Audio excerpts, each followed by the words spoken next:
बोलो जयकारा बोल मेरे श्री गुरु महाराज की जय। सभी प्रेमियों से सप्रेम जय सच्चिदानंद।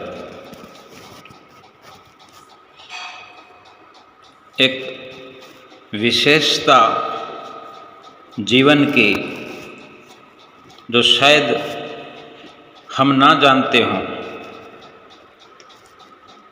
कभी कोशिश की भी हो लेकिन फिर भी ना जान पाए हों, कई बार अवसर मिला हो फिर भी ना समझ पाए हों, कई बार जतलाया हो किसी ने, कई बार इशारे मिले हों कहीं से फिर भी अमल न कर पाए हों।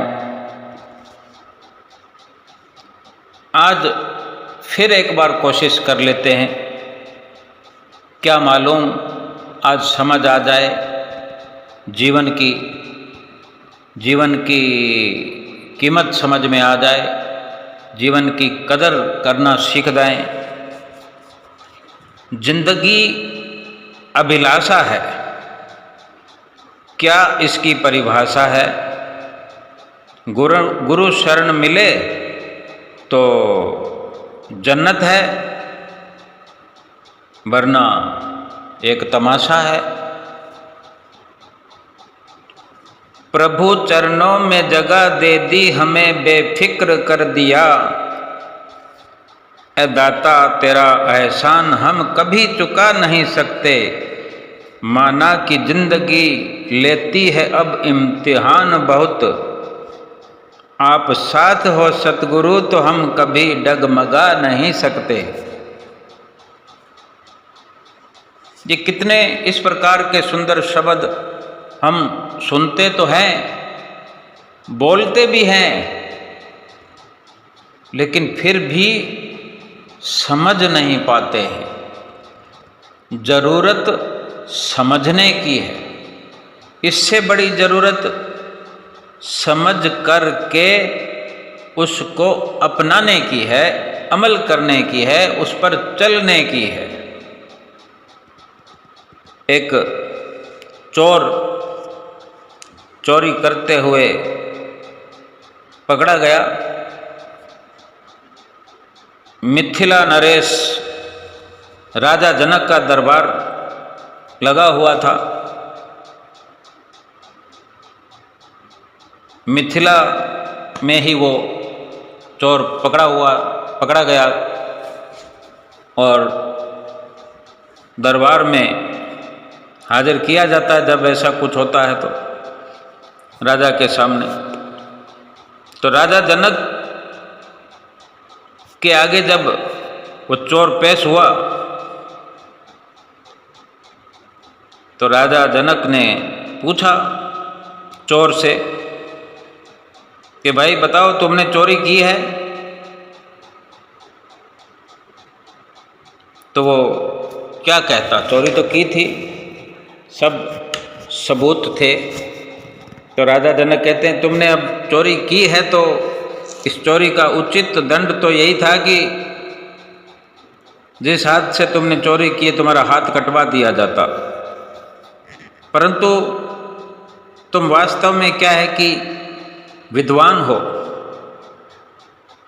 कई बार ऐसा होता है ना, शुरुआती चोरी होती है या कोई निश्चित तौर पर चोर नहीं होता जो कि बार बार पकड़े जाते हैं, जिनका पेशा चोरी करना नहीं होता, लेकिन वो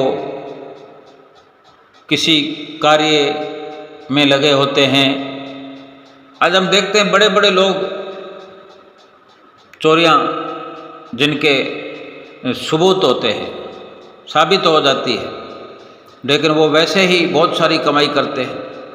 तो यानी कई प्रकार के चोर हो गए। चोरी तो चोरी होती है, लेकिन वो विद्वान था। अब विद्वान की विद्वत्ता ऐसी होती है कि उसका सोचना, उसका बोलना सब विद्वानों की तरह होता है। तो एक गुण है, विद्वत्ता एक गुण है अपने भीतर, और कोई भी ऐसा बड़ा गुण हो तो उसके पीछे कई खामियां छुप जाती है। कई गुनाह माफ़ कर दिए जाते हैं, हल्के हो जाते हैं, दंड कम हो जाता है।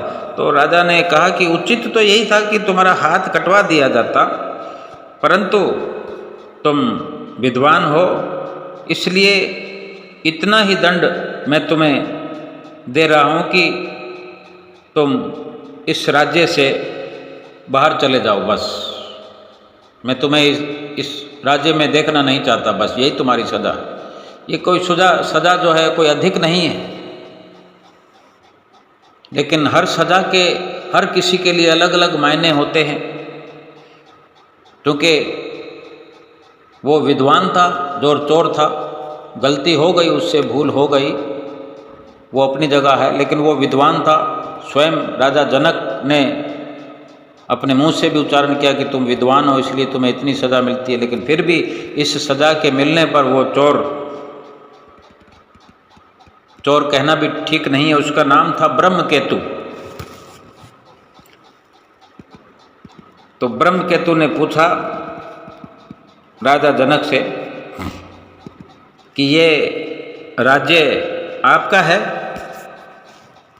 तो राजा जनक बोले, हाँ, ये राज्य मुझे अपने पिता से प्राप्त हुआ है। सबूत के साथ कहा कि भी पिता से प्राप्त हुआ है तो फिर इसमें संशय तो रहता ही नहीं। तो फिर उस चोरी करने वाले ब्रह्मकेतु ने सवाल किया, कहता है राजा जनक से कि आपके पहले ये राज्य आपके पिता के पिता का था, यानी आपके पिता का था? तो जनक ने कहा कि हाँ, ये मेरे पिता का था और मेरे पिता को मेरे दादा से मिला था। ये और भी गहरा सबूत हो गया। तो फिर वो ब्रह्मकेतु सवाल करता है, पूछता है, और जब अब आप नहीं रहेंगे तब ये राज्य किसका होगा? तो राजा जनक उत्तर देते हैं कि तब ये मेरे पुत्र का हो जाएगा। मुझे मेरे पिता से मिला, मेरे पिता को उसके पिता से मिला, तो मुझसे मेरे पुत्र को मिलेगा। तो ब्रह्मकेतु कहता है, ये राज्य पहले आपके पिता का था, उससे पहले आपके दादा का था। दादा नहीं रहे तो राज्य उनके साथ समाप्त हो जाना चाहिए था, पर ऐसा हुआ नहीं। फिर आपके पिता ने यह मान लिया कि मेरा है, पर ये राज्य उनके साथ समाप्त नहीं हुआ। अब आप कह रहे हैं कि मेरा है, आप नहीं रहेंगे तो क्या ये राज्य आपका रहेगा? क्या आपके पुत्र का तो हो जाएगा, लेकिन थोड़ा ये विचार करो कि आप नहीं रहेंगे तो आपका तो नहीं रहेगा ना। तो राजा जनक सोच में पड़ गए कि मेरा मिथिला राज्य से क्या संबंध है। आज जो मैं कहता हूं कि यह राज्य मेरा है, लेकिन अभी तो इस चर्चा से तो ये साबित हो गया कि ये राज्य मेरा रहेगा तो नहीं। जो रहेगा नहीं तो फिर वो मेरा हुआ कैसे? वो सोचने लगे कि मेरा क्या संबंध है। तो संबंध तो कुछ दिखाई नहीं दिया। जब सोचने विचारने पर बात आ गई तो राजा जनक को यही लगा कि ये राज्य मेरा नहीं है, और यही मंथन करते कि मैं इस राज्य को अपना कैसे कह सकता हूँ। और राज्य से चलते चलते अपने शरीर को निहारने लगे। शरीर को निहारते हुए राजा जनक सोचने लगे कि ये हाथ, ये पाँव, ये मुंह, ये आँख, नाक, कान, क्या ये मेरे अपने हैं? मैं कौन हूँ?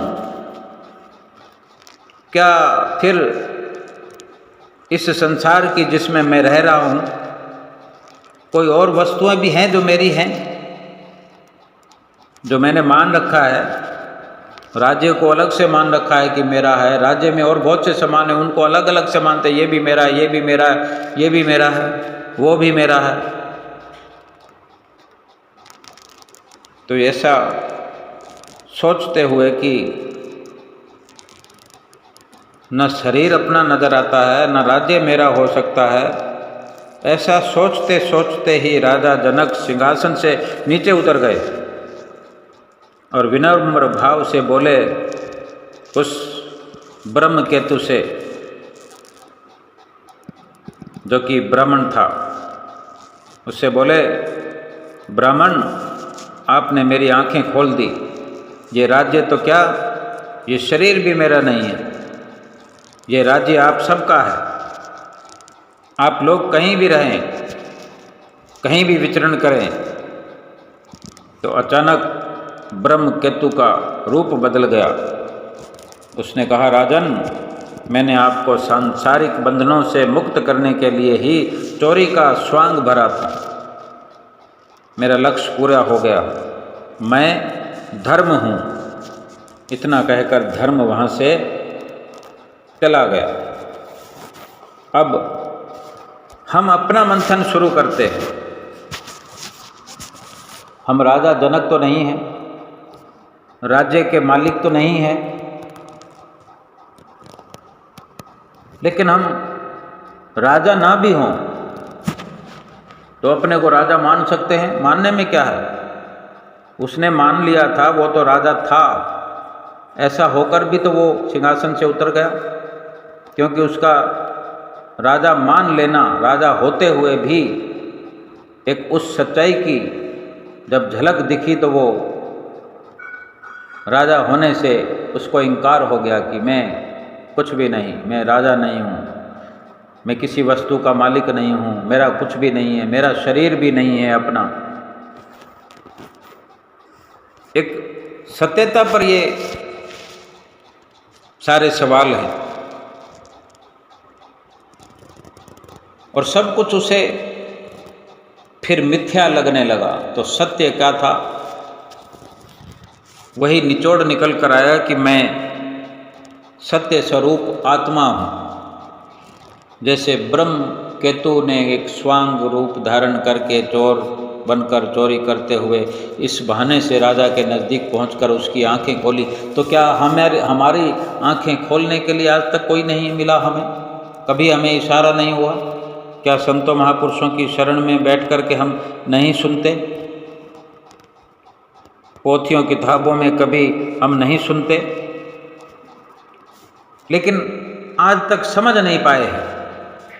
बहुत बार ऐसे ऐसे अवसर प्राप्त हुए जिसमें हमने थोड़ी देर के लिए माना कि ये शरीर अपना नहीं है, ये घर अपना नहीं है, ये काम अपना नहीं है, ये धंधा अपना नहीं है, ये परिवार अपना नहीं है। ऐसा सुनकर अवश्य लगता है कि ये सत्य है, लेकिन इस सत्य पर अधिक देर तक टिक नहीं सकते हम, क्योंकि इससे पहले हमने ये बहुत गहराई से मान लिया होता है कि ये परिवार मेरा है, ये मेरा घर है, ये बाल बच्चे मेरे हैं, ये मेरा खाना पीना है, ये मेरा पहनना है, ये ऐश इशरत है, ये मेरा शरीर है, इसको सजाना है। देखते ना, शरीर को सजाने के लिए आज लोग कितनी मेहनत करते हैं और इसके कितने बड़े बड़े बिजनेस हैं, बड़े बड़े पार्लर खुले हुए हैं। सैकड़ों रुपए देकर इस शरीर को सजाया जाता है, सैकड़ों रुपए देकर शरीर को सजाते हैं, संवारते हैं, मुंह पर क्या क्या मल कर आते हैं। शरीर के लिए इतना चिंतित होना, उसको उसकी साज सज्जा के लिए, उसको चमकाने के लिए, और जबकि निचोड़ निकल कर ये आता है कि शरीर अपना ही नहीं है। फिर भी अगर ये सोचा जाए कि जब तक है तब तक तो इसको साफ सुथरा रखना चाहिए, ये बात बिल्कुल ठीक है, ऐसा सोचना ठीक है। लेकिन फिर भी क्या, जो सुंदरता भगवान ने दी है उसको कितना कोई बदल लेगा? कोई उसको बदलने की कोशिश कर रहा है, कोई इसी अपनी तरफ से सुंदरता करके किसी को छलने की कोशिश कर रहा है। लेकिन कितनी देर तक ये अवस्था रहती है? और फिर ये कहा जाए कि शरीर को ठीक से संभाल रहे हैं, तो क्या ठीक से संभाल कर इसको कितना रखेंगे, कब तक संभाल पाएंगे। और फिर जो कुदरत ने रचना रचाई, शरीर को जैसा बनाया, उसमें हल्की फुल्की कोशिश से भी शरीर उसी प्रकार से चलता रहेगा, लेकिन जितना अधिक उसको बदलने की, उसको चमकाने की कोशिश करेंगे, सुरती उसी में जुड़ जाएगी, उसी में लग जाएगी। और फिर ये अपना निश्चित रूप से तो है ही नहीं, ये परिवार, ये घर, ये महल माड़ियाँ, ये कुछ भी अपना नहीं है। उन्हीं सबको सजा रहे हैं, चमका रहे हैं। लेकिन जो अपना है उसके लिए अनभिज्ञ हैं, अनजान हैं। बहुत बार ये सब कुछ हम संतों महापुरुषों के नज़दीक जाकर उनके वचनों से, उनके सत्संग में सुनते हैं, समझते नहीं। अगर सुन भी लेते हैं, समझ भी लेते हैं, तो उस पर अमल करते नहीं। तो कब तक इस प्रकार जानबूझकर अनजान बने रहेंगे? अगर सुनते हैं, समझते भी हैं और फिर अमल नहीं करते हैं, तो इसका मतलब यही है कि जानबूझकर अनजान बने हुए कि अमल करना चाहें तो कर सकते हैं। शरीर को चमकाने का अमल करते हैं तभी चमका पाते हैं। चाहे घर में चमकाएं कुदरती तौर से, या एक कुदरती नज़रिए से देखा जाए, 100 साल पहले कौन से ऐसे साधन होते थे? आज 100 तरह के साबुन हैं। पहले तो एक भी साबुन नहीं होता था। साबुन की रचना भी कभी ना कभी शुरू हुई है, लेकिन सृष्टि के शुरुआत में थोड़ी साबुन था। जो भी कुदरती तौर पर या धरती की उपज से जो व्यवस्था होती, उसी से शरीर का सौंदर्य निखारा जाता था। वो मट्टी, जो कुछ नाम होता है उसका, पीले कलर की, क्रीम कलर की, उससे शरीर को धोया जाता था। और कहाँ ऐसे फिल्टर पानी होते थे? आज तो घर घर में पानी फिल्टर हो रहा है, कहीं खून फिल्टर हो रहा है। डॉक्टर भी कह देते हैं फिल्टर पानी पिलाओ। लेकिन कहीं विचारों को फिल्टर करने का कोई नज़रिया किसी का नहीं है कि विचारों की शुद्धता कहाँ से आएगी।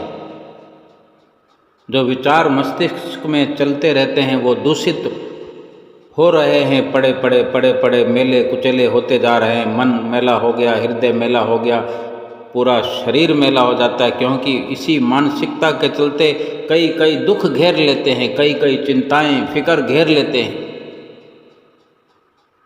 अगर विचारों की शुद्धता हो जाए तो शरीर स्वस्थ हो जाएगा, शरीर सुंदर भी हो जाएगा।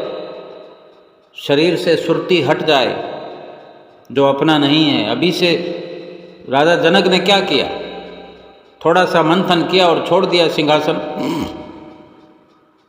जब अपना है ही नहीं, अपना होने का भ्रम उसका टूट गया कि कल ये अपना नहीं रहेगा, जब ये हमारा शरीर नहीं रहेगा, हम नहीं रहेंगे इस दुनिया में, तो ये राज्य हमारा नहीं रहेगा। सब कुछ नहीं हो रहा है, तो आज से ही क्यों ना मान लिया जाए कि मेरा नहीं है। और राज्य का क्या बोध हुआ कि शरीर का भी बोध हो गया, शरीर के अंगों का बोध हो गया, राज्य की हर शय का बोध हो गया कि कुछ भी अपना नहीं है। हमें संत महापुरुष जो सत्संग में सुनाते हैं कि दुनिया में कुछ भी ऐसा अपना नहीं है जो इस संसार से जाते वक्त हम कोई दावा कर सकें या वो सामान हमारे साथ जा सके। तो अभी से ऐसा मान लेने में क्या परेशानी है? परेशानी नहीं बल्कि आसानी हो जाएगी।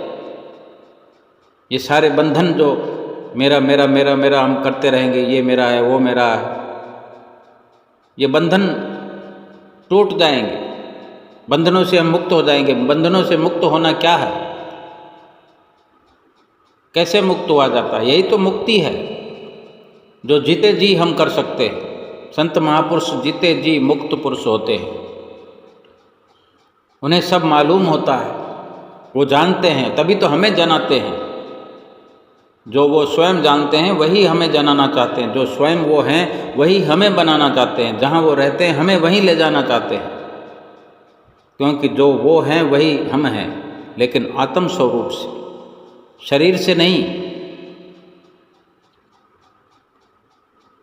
और आत्मा का जो जरूरत का सामान है, आत्मा की जो पहचान है, आत्मा का जो वजूद है, वो भगवान की भक्ति से ही उज्जवल रह सकता है। भक्ति की खुराक से ही आत्मा की निर्बलता दूर हो सकती है, आत्मा बलवान हो सकती है, आत्मा शोभायमान हो सकती है, सुंदर हो सकती है। आत्मा को सुंदर करने के लिए कोई कहीं किसी पार्लर में जाने की ज़रूरत नहीं है। विचार शुद्ध विचारों को करना है। जिसके विचार शुद्ध हो जाए, फिर शरीर के सौंदर्य के लिए इन झूठे प्रोडक्टों को इस्तेमाल करने की भी ज़रूरत नहीं पड़ती। हमारी सोच में परिवर्तन होना जरूरी है। और ये विचारों की शुद्धता के लिए जो सतगुरु ने पार्लर खोल रखा है, मन सुंदर बनाने के लिए, आत्मा सुंदर बनाने के लिए, कोई पाई पैसा नहीं लगता, किसी मुश्किलात का सामना नहीं करना पड़ता। और ऐसा सुंदर विचारों को बना देते हैं, मन को बना देते हैं, आत्मा को बना देते हैं कि फिर उसके लाभ ही लाभ है। केवल विचारों की शुद्धता के कारण ये शरीर भी सुंदर दिखने लगता है। हमारा ऐसा विश्वास हो जाता है कि अब हमें शरीर को चमकाने की जरूरत नहीं। आत्मा की चमक दमक की लगन हो जाती है कि अब तो आत्मा को चमकाना है, सतगुरु से अपना प्यार बढ़ाना है, सतगुरु के सत्संग में रोज नित्य प्रति जाना है, उनके वचनों का नित्य प्रति पालन करना है। क्योंकि फिर जब विचारों में शुद्धता आ जाती है, सुंदरता आ जाती है, अमल करना सीख जाते हैं। अमल करने का जब हम संकल्प धारण कर लेते हैं और शुरुआत कर देते हैं, सतगुरु का आशीर्वाद फिर हर पल हमारे साथ होता है। आत्मा निखरने लगती है। जैसे जैसे भीतर से आत्मा निखरती है, निखार आता है, पापों का बोझा जो है आत्मा पर पड़ा हुआ है, ये बोझा आत्मा से हटते चला जाता है, दूर होता जाता है। आत्मा ऐसे प्रफुल्लित होती है, इतनी हल्की और इतनी बलवान ये जीवात्मा, जिसमें कहा जा सकता है कि सर्वशक्तिमान है ये, सर्वशक्तिमान की अंश है ये। जो परमात्मा है वही तो आत्मा है, जो शक्ति परमात्मा है, परमात्मा में है, वही शक्ति आत्मा में है। लेकिन इतनी निर्बल, दुर्बल, कमज़ोर कैसे बने? पापों के बोझ के नीचे दबकर। और फिर नित्य प्रति हमारी ऐसी विचारों की,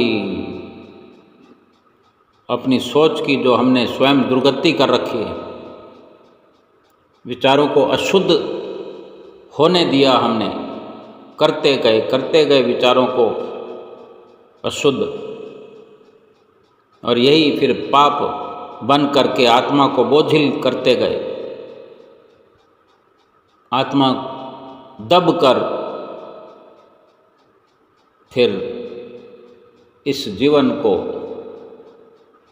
प्रभावित करने लगी, जीवन प्रभावित होने लगा। लेकिन संतों महापुरुषों की शरण में जाने से, सतगुरु की शरण में पहुंचने से जो हमारे जीवन में, हमारे विचारों में निखार आया, सुंदर प्रेरणाओं से हम प्रेरित होकर सतगुरु के वचनों पर आचरण करने लगे, हमारी सोच बदली, हमारा नज़रिया बदला, हमने अपने शरीर तक से अपनी सुरती को उठा दिया कि ये मेरा है, ऐसा सोचना बंद कर दिया। बेशक ख्याली मात्र कहने से कोई फर्क नहीं पड़ता, लेकिन भीतर से सचेत होना ज़रूरी है। कह दिया कि ये मेरा मकान है तो क्या फ़र्क पड़ता है, लेकिन आध्यात्मिकता की दृष्टि से अपने आप को सचेत किए रखना कि मेरा कुछ भी नहीं है। भजन सुमरन करते हैं, सभी की सभी फिल्म चलती है, क्या मेरा है, क्या अपना है, क्या बेगाना है, सभी कुछ समझ में आता है, लेकिन अधिक देर तक टिकता नहीं, क्योंकि हम स्वयं सुमरन में टिकते नहीं। अगर स्वयं सिमरन में टिकेंगे तो जो भी बेगाना है सब का सब अंदर से बाहर निकल जाएगा। जो घर परिवार बेगाना है, धन खजाना बेगाना है, ये संसार बेगाना है, शरीर बेगाना है, सब का सब अपने भीतर से ये जो मान बना हुआ है, ये मान सब का सब बाहर निकल जाएगा। सब कुछ भीतर से बाहर आ जाएगा तो फिर भीतर में क्या रहेगा? पाक पवित्र जीवात्मा जो वास्तव में हम हैं, हमारा जो वजूद है वो केवल यही है कि हम परमात्मा की अंश हैं। हमारी यही पहचान है कि हम परमात्मा की अंश हैं। शरीर वगैरह ये सब कुछ अलग है, किराए के हैं, मांगे हुए हैं। अब किराए की वस्तुएं हों या मांगी हुई वस्तुएं हों, उसको अपना बना लेना कहाँ तक ठीक है? उसको अपना बनाना या जोर ज़बरदस्ती ऐसा सोचना, अपने आप को दुखों की खाई में गिराना है। किसी की वस्तु को चुरा लेना या किसी की वस्तु को अपना बना लेना, अपना दावा लगा देना कि ये मेरा है, फिर ये कितनी दुविधा में हमको जाना पड़ता है, कितने दुखों से घिर जाते हैं हम। लेकिन जो अपना वास्तव में है, भगवान ने करके दिया है कि तुम्हारा अपना क्या है, केवल उसी की याद में हम खोज करते रहें, प्रमाणित अपने आप को करें कि वास्तव में मेरा क्या है, तो कितना अच्छा हो। क्योंकि ये जीवन फूलों की तरह महकने लगेगा। जीवन में जिधर दृष्टि डालेंगे एक महक सत्यता के फूल खिलखिलाते हुए दृष्टि गोचर होंगे। चारों तरफ भगवान का नाम, भगवान के नाम की एक ज्योत जलती हुई नजर आएगी। हवा में भगवान के नाम की खुशबू नजर आएगी, महसूस होगी, सुगंध आएगी। और जहाँ निवास करते हैं वहाँ पर भगवान का डेरा नजर आएगा पहले से ही, कि जहाँ मैं बैठ रहा हूँ वहाँ भगवान पहले से बैठे हुए हैं, जहाँ मैं चल रहा हूँ वहाँ भगवान पहले से चल रहे हैं, मुझे उनका साथ प्राप्त हो रहा है। यानी कोई जगह, कोई कोना, कोई ठिकाना ऐसा नहीं है जहाँ पर भगवान ना हो। लेकिन वो में एहसास नहीं होता, इसलिए कि हमने अपनी अंदर की आँख को बंद कर रखा है, और ये अंदर की आँख खुलने से ही दृष्टि गोचर होता है। इन चम दृष्टि से, बाहर की आँखों से ये साबित नहीं किया जा सकता अपने लिए कि क्या अपना है, क्या बेगाना है। और अंदर की आँख भी हम स्वयं खोल नहीं सकते। अंदर की आँख का पता नहीं पा सकते जब तक सतगुरु की शरण में नहीं जाते।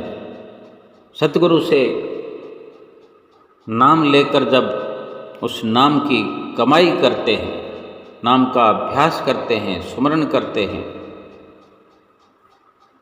फिर सब कुछ अक्षर अक्षर पर्दा हटता जाता है, सब कुछ साफ होता जाता है, अपने आप नजर आने लगता है। सतगुरु के आशीर्वाद से ये फलीभूत होता है।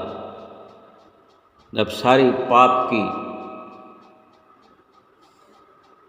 धूल उतर जाती है, मैल उतर जाती है, मन का शीशा साफ हो जाता है, आत्मा चमकने लगती है।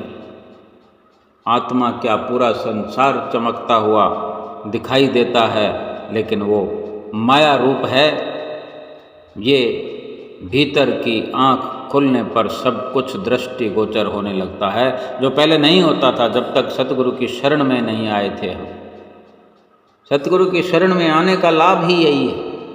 सतगुरु के वचनों को सुनकर अमल करने का लाभ ही यही है। लेकिन जब तक अमल नहीं करेंगे सतगुरु के वचनों पर, तब तक वचन सुनकर रख देने से कोई लाभ नहीं है। संतों महापुरुषों के वचन सुने भी, समझें भी, अमल करें साथ के साथ। और सतगुरु के विशेषकर जो वचन है वो रोज के रोज नित्य प्रति हम याद करते हैं। सतगुरु जब याद दिलाते हैं, लेकिन अधिक देर तक याद नहीं रखते, याद रखते हैं तो उनका पालन नहीं करते, तभी सारी दुविधाएं ज्यों की त्यों बनी रहती है, लाभ नहीं होता। आरती पूजा भी करी, सेवा भी करी, सत्संग भी करा, सुमरन दर्शन भजन अभ्यास भी किया, लेकिन लाभ नहीं हुआ। लेकिन अब लाभ होगा, अवश्य होगा, क्योंकि अब हमने जो सतगुरु के वचन सुने हैं कि कुछ भी अपना नहीं है, इसलिए सब ओर से अपनी सुरती को हमने हटा दिया है, अपनी सुरती को सतगुरु के चरणों में लगा दिया है और अपनी सारी कार्रवाई जो पहले माया के निमित्त होती थी, शरीर के निमित्त होती थी, परिवार के निमित्त होती थी, वो सब कुछ करते रहेंगे, लेकिन किसी के निमित्त अपनी सुरती को ना लगा करके अपनी सुरती को केवल सतगुरु के चरणों में जोड़ करके संसार का जो ये पसारा है वहाँ से अपनी पूर्ण तौर से सुरती को हटा करके सभी कार्य व्यवहार करते हुए, शरीर को साफ सुथरा रखते हुए, चमकाते हुए भी, खिलाते पिलाते हुए भी, लेकिन इस असलियत से आगाह रहेंगे कि ये सब कुछ अपना नहीं है, ये केवल ऊपरी ऊपरी व्यवहार से ही शरीर को चमकाएं, सुंदर बनाएं, खिलाएं पिलाएं, रुपया पैसा धन पदार्थ सब कुछ करते हुए इस हकीकत को नहीं भूलना है कि अपना तो केवल सतगुरु का बख्शा हुआ नाम है, जो जपने से, नाम की कमाई करने से इस लोक में भी हमारे साथ है, साथ रहेगा। और जब तक नाम साथ में है, नाम की कमाई साथ में है, ये शरीर सुखी होगा, ये आत्मा सुरखुरु रहेगी और इस लोक से परलोक में जाते हुए भी ये नाम की कमाई साथ होगी और इसी नाम की कमाई के कारण आत्मा परमात्मा से मिलेगी और शरीर सफल होगा, जीवन सफल होगा और आत्मा अपने निज घर में निवास पाएगी और सतगुरु की प्रसन्नता पा करके हम लोक परलोक सुहेला करने में सफल हो जाएंगे। बोलो जयकारा बोल मेरे श्री गुरु महाराज की जय।